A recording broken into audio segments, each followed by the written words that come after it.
Yerp, it's PURP back with another video, and I seen one of Collider's topics that Rian Johnson and the showrunners of Game of Thrones are going to be working on the future films of Star Wars. And I looked into this a little bit because a lot of people thought that they were going to do a Knights of the Old Republic. Doesn't look like that for right now.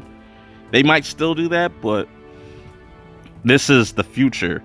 So I think they have something planned for episode 10, 11, and 12. I don't see that coming out for another 5 years maybe, but I really want to see people's reaction. I can't wait to see people's reaction to this, to people that hated The Last Jedi, to see this news.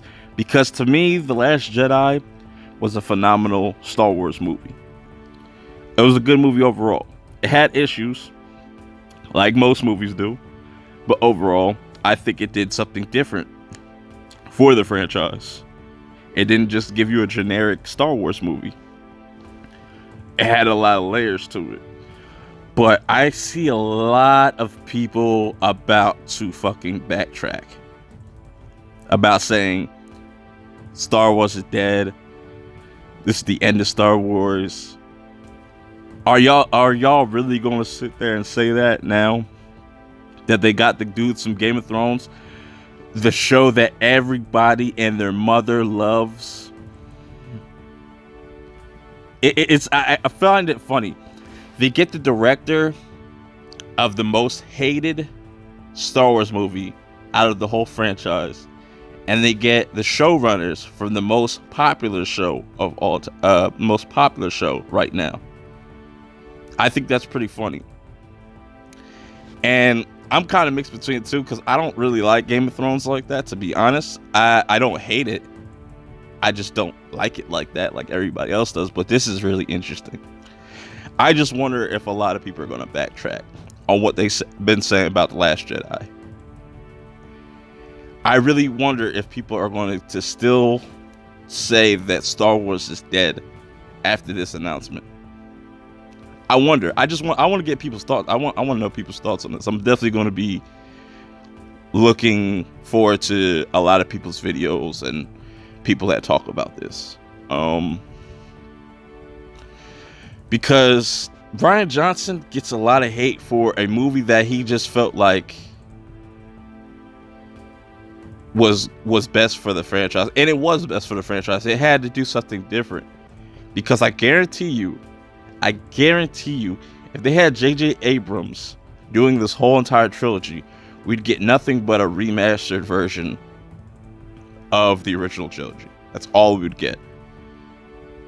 Rian Johnson came in there, did something completely different, and even ruffled people's feathers, as he should, with a franchise as old as Star Wars. Like, you gotta shake it up. You gotta do something different. Go in a different direction. And I think that's the biggest issue with Star Wars as a whole, is that they wrote themselves into a corner by just focusing on the Skywalkers. Like, literally 40 years of just focusing on the Star Wars. We have not gotten anything else. Nothing else movie-wise. It's always been centered around episode 4. Like, The Mandalorian takes place after Return of the Jedi, which I wish it would just take place after, like, it's sometime in this new trilogy. It'd be like this new bounty hunter. That would have been cool, but I don't know. What do you guys think about this news? Is this good news? Is this bad news? I think this is good for the franchise overall, because whether I love or hate whether if I don't like Game of Thrones, I think they can write characters pretty well for the most part, and I think Rian Johnson is a great director, and this is just a win-win situation for everyone. Honestly, I think this is a good direction for Star Wars as a whole, but we're just gonna have to wait and find out to see what they do after episode 9. Let me know what you think in the comments below, and I'll check y'all out in the next video. Peace. I want when they see me, they know that every day when I'm breathing, it's for us to go farther. I gotta do more than just the average man would do. I gotta set a mark that can't nobody touch. A place that I won't go, and I feel as though if you got love and you putting out real shit, you can do that. If you kicking that shit from your heart, you can go wherever your heart wants you to go. You have to be diligent about what you want. You have to apply yourself. You have to motivate yourself. And you have to do it for yourself, by yourself. And then you can do things for other people.